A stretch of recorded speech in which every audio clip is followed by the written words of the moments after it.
नमस्कार। दिल्ली में अफगानिस्तान और तालिबान पर नेशनल सिक्योरिटी एडवाइजर लेवल की मीटिंग होने वाली है। भारत के एनएसए अजीत डोवल इसके मेजबान होंगे और इसमें अफगानिस्तान के 7 पड़ोसी देशों के एनएसए शामिल होंगे। इस्लामाबाद से काबुल तक यह खबर हेडलाइन बनी हुई है। एनएसए मीटिंग में फैसला अफगानिस्तान पर होगा, लेकिन घबराहट पाकिस्तान में है। कुछ घंटे पहले पाकिस्तान में एक सीक्रेट मीटिंग हुई जिसमें आर्मी और आईएसआई चीफ ने मिलकर वजीर आजम को जानकारी दी। आज की स्पेशल रिपोर्ट में देखिए इमरान खान को डोवल और अफगान कॉन्फ्रेंस के बारे में क्या बताया गया है।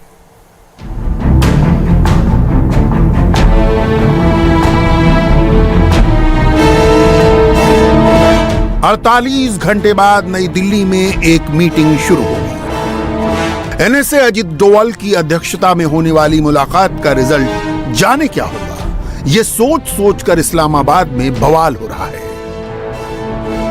10 नवंबर को दिल्ली में एक कॉन्फ्रेंस, अफगान कॉन्फ्रेंस होने जा रही है। रूस जो है उसके जो नेशनल सिक्योरिटी एडवाइजर हैं वो भी इस कॉन्फ्रेंस में शिरकत करेंगे। हम क्या गारंटी कर रहे हैं अफगान तालिबान के लिए? क्या गारंटी हम कर रहे हैं? फॉल ऑफ ढाका का जिम्मेदार वो नियाजी, ये आदमी फॉल ऑफ पाकिस्तान का जिम्मेदार बनेगा।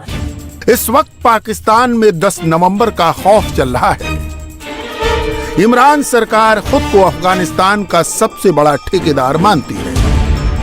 पाकिस्तान ने इंडिया की अफगान कॉन्फ्रेंस में शामिल होने से मना कर दिया। उसे डर है कि डोवल ने काबुल के लिए जाने क्या मास्टर प्लान तैयार किया है।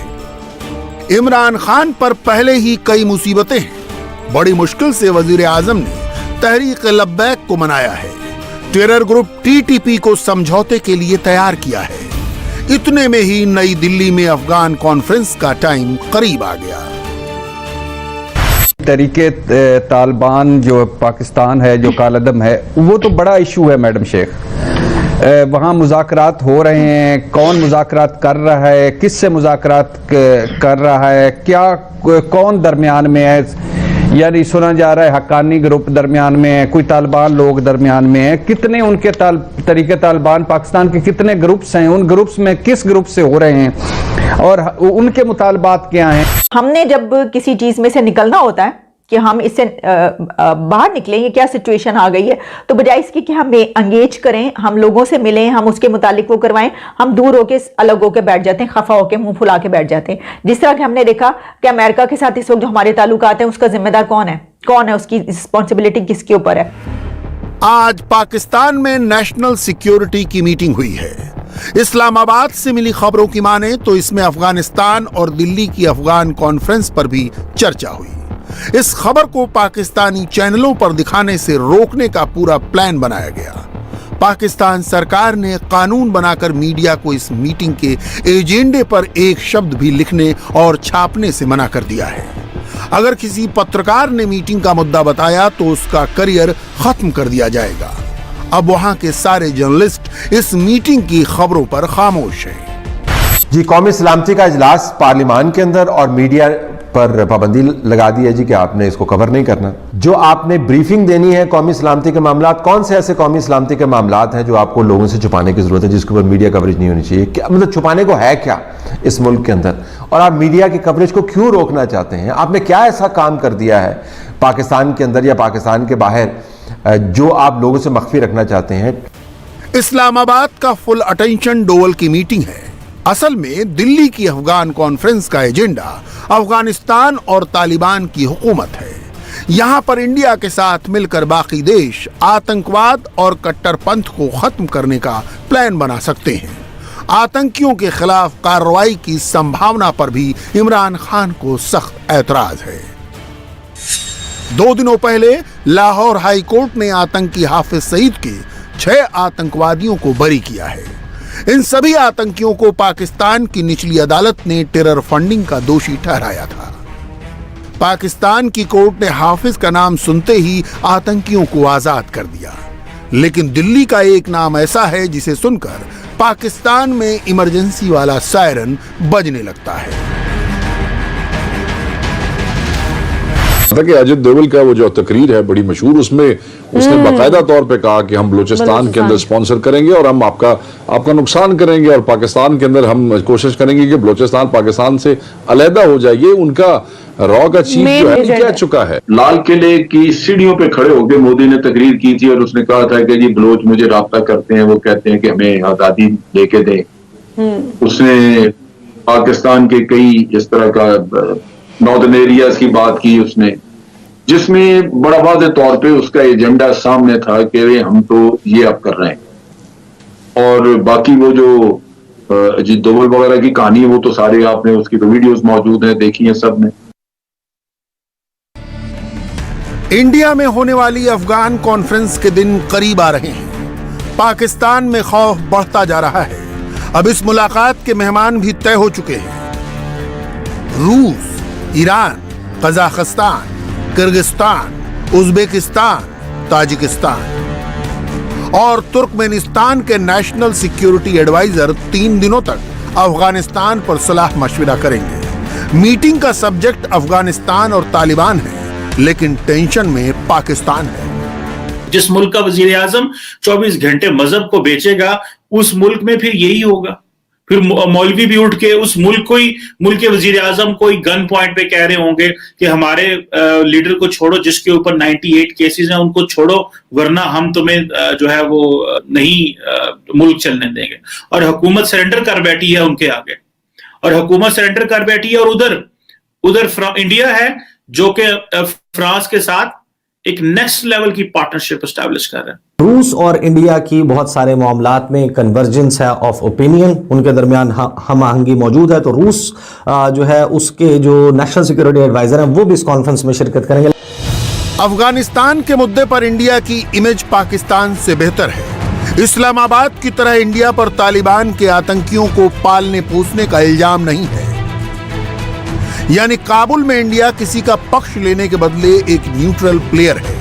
अफगानिस्तान में इंडिया का रोल पाकिस्तान और चीन से अलग हमेशा पॉजिटिव रहा है। अफगान कॉन्फ्रेंस में इंडिया को रशिया और ईरान का साथ मिल सकता है। कुल मिलाकर दिल्ली के मिशन काबुल को इंटरनेशनल सपोर्ट मिलेगा, लेकिन आतंकी संगठनों से समझौता करने वाले इमरान को अपने मुल्क का साथ भी नहीं मिलता। सवाल तो ये है कि टीएलपी जो है वो पीस स्पॉइलर नहीं है, यानी वो उसने जो पाकिस्तान में किरदार अदा किया, टीटीपी जो है क्या वो भी एक स्पॉइलर का किरदार नहीं अदा करती रही, बल्कि वो जो कुछ हो चुका उनके नतीजे में। तो अगर उनसे एंगेजमेंट हो सकती है, उनसे बातचीत हो सकती है, उनसे डायलॉग हो रहा है, तो एक ऐसी कॉन्फ्रेंस जिसमें कि रशिया शामिल है, जितने आपके नेबरिंग कंट्रीज और फिर ताजिकिस्तान, अफगानिस्तान जिनसे आपके ताल्लुकात हैं, मुस्लिम कंट्रीज हैं, और फिर चाइना को भी बुलाया गया है, ईरान जो है वो भी, तो फिर उसमें आप ये बात क्यों कर रहे हैं? सिर्फ एक ये कि वो जो कार्ड हम इंडिया कार्ड खेलते हैं उसके लिए आप कर रहे हैं बात। इसे कहते हैं बेशर्मी तेरा आसरा। जनरल नियाजी का कोई सगा रिश्तेदार मालूम पड़ता है ये नियाजी। फॉल ऑफ ढाका का जिम्मेदार वो नियाजी, ये आदमी फॉल ऑफ पाकिस्तान का जिम्मेदार बनेगा। ये आदमी चंद घंटे अगर मसनद इख्तिदार पे फाइज रह गया तो पाकिस्तान की जगह एक इतना बड़ा सा गड्ढा रह जाएगा। मुअर्रिख मुस्तकबिल का अपने बच्चों को बताया करेगा कि ये जगह जो तुम देख रहे हो जहां गड्ढा पड़ा हुआ है, यहां कभी किसी बदबख्त इमरान खान, साकिब निसार, पप्पा जानी की हुकूमत थी, और ये वो आखिरी हुकूमत थी जो इस अर्ज़े पाकिस्तान पर कायम हुई, और उसके बाद सब उजाड़ दिए गए।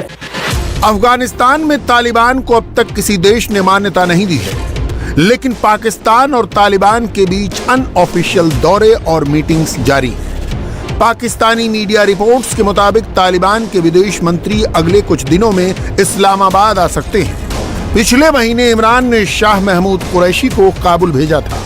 अफगानिस्तान पर तालिबान का कब्जा होने के बाद वहां के विदेश मंत्री का यह पहला फॉरेन टूर है, यानी तालिबान के साथ इमरान की दोस्ती और गहरी हो रही है। हम ये समझते हैं कि अगर अमेरिका बार बार तालिबान के साथ मुज़ाकरात कर सकता, अगर अमेरिका के फायदे के लिए हम तालिबान को मुज़ाकरात की टेबल पे ला सकते हैं, तो फिर अपने फायदे के लिए अफगानिस्तान में अमन के लिए हम इतनी कोशिशें करते नहीं। अफगान तालिबान के साथ भी अगर जरूरत पड़े अगर वो समझते हैं कि उनका रवैयात, उनका सिविलाइजेशनल वैल्यूज पाकिस्तान पे वो इम्पोज करना चाहते हैं, उनके खिलाफ भी लड़ना पड़ेगा।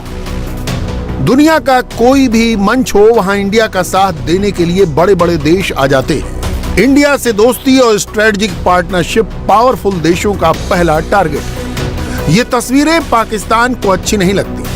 पाकिस्तान के एक्सपर्ट्स ये भी कहते हैं कि इंडिया की वजह से ही दूसरे देश इस्लामाबाद से दूर जा रहे हैं। और इंडिया अब हर मुल्क को फोर्स करता है। I have met personally to few people जिन्होंने हमें बताया और ने कहा जी इंडिया कहता है कि अगर आपने हमें असला भेजना तो फिर पाकिस्तान को नहीं भेजना। हालांकि पाकिस्तान उस तरह की मिलिट्री कैपेबिलिटी नहीं है हमारे पास, फाइनेंशियल हम वो परचेज नहीं कर सकते, लेकिन इसके बावजूद वो खुला कहते हैं। सो बाकी ममालिक ऑटोमेटिकली रिलेशंस डाउनग्रेड कर देते हैं। कुछ हमारी हरकतें इस तरह की हैं। इमरान खान हर बात में अपने मुल्क को इंडिया से कंपेयर करते हैं। वजीर आजम के लिए दूसरों की मदद के बगैर 1 महीने भी मुल्क चलाना नामुमकिन है, लेकिन पाकिस्तानी मीडिया की बात सुनेंगे तो लगेगा मानो पाकिस्तान ही दुनिया का सबसे इंपॉर्टेंट मुल्क है। कोई आपको हेल्प आउट नहीं करेगा, कोई भी नहीं करेगा। आप ये 80 और 85 पे जहन ना लाए, $120 पर बैरल पे जाएगा ये तेल अगले 1 महीने के अंदर, क्योंकि दुनिया में जो भी कुछ होना है वो 2 महीनों में होना है। देखें मेरी बात गौर से सुने, 2 महीनों में होना है। क्या होना है? जंग होनी है। 2 महीनों में जंग होनी है? जंग का आगाज होना है। भाई कहां बैठे हैं आप लोग? कौन से आप कैसी बात कर रहे हैं आप? ये बहुत खतरनाक बात कर रहे हैं। चले मैं आपको समझाता हूं। नहीं, आप मुझे एक बात बताएं, 2 महीने में जंग हो जाएगी? आलमी जंग का आगाज होना है, जंग वंग नहीं, आलमी जंग, तीसरी आलमी जंग का आगाज होना है भाई, इसी साल होना है। पाकिस्तान की हुकूमत अफगानिस्तान के सहारे खुद की मदद करना चाहती है। तालिबान के बाद इमरान खान नए टेरर ग्रुप्स को सपोर्ट कर रहे हैं। तहरीक तालिबान पाकिस्तान यानी टीटीपी के साथ इमरान सरकार का समझौता फाइनल हो चुका है। इसके अलावा तहरीक लब्बैक पाकिस्तान से भी बैन हटा दिया गया है और हर आतंकी संगठन से समझौता करने वाले इमरान खुद को आतंक से पीड़ित बताने का नाटक करते हैं। हमारा तहरीक तालिबान से जो मुज़ाकरात हो रहे हैं उस पर गुफ्तगू हो रही है, क्योंकि हमने इस पर एतराज़ भी किया था कि ये जो इतने कातिल लोग हैं इनके साथ में कैसे मुज़ाकरात हो रहे हैं। अगर ये लोग टीटीपी के लोग सीधे नहीं होते हैं तो हमसे मुज़ाकरात नहीं करने चाहिए। और मैं जानता हूँ कि ये सीधे लोग नहीं हैं। ये किसी सूरत में भी हमारा आइन नहीं मानेंगे, किसी सूरत में भी हमारी हाकमियत को तस्लीम नहीं करेंगे। आप अपने झक मार रहेंगे अगर वक्त ज़ाया करेंगे इनके साथ के अंदर। इनसे सीधे सीधा मुतालबा करोगे, उनको हमें हमारे हवाले करो। कौन कह रहा है कि ये हक्कानी इनका गारंटी करेगा? हक्कानी क्या गारंटी करेगा भाई? हमारे मुल्क का अमन हक्कानी गारंटी करेगा? हमारे मुल्क का अमन हम गारंटी करेंगे। और ये लोग जो आके अगर खराब करना चाहें इनको हम निपटेंगे, वो कोई गारंटी नहीं करेगा। हम क्या गारंटी कर रहे हैं अफगान तालिबान के लिए? क्या गारंटी हम कर रहे हैं? हम कह रहे हैं कि वो औरतों को एजुकेशन देंगे, हम कह रहे हैं हम कोशिश करेंगे। हम गारंटी कुछ नहीं कर रहे हैं, ना ये गारंटी कर रहे हैं, नंबर 1। ठीक। और दूसरी बात है, इन्होंने लड़ा है, लोगों को मारा है, कत्ल किया है, और जो हरकतें की हैं, तौबा, क्या हरकतें नहीं किया इन्होंने।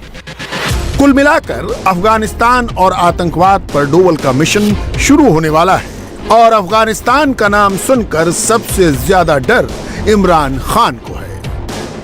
इंडिया टीवी हर वक्त हर जगह डाउनलोड करने के लिए सर्च करें India TV news Google play store या ऐप स्टोर पर।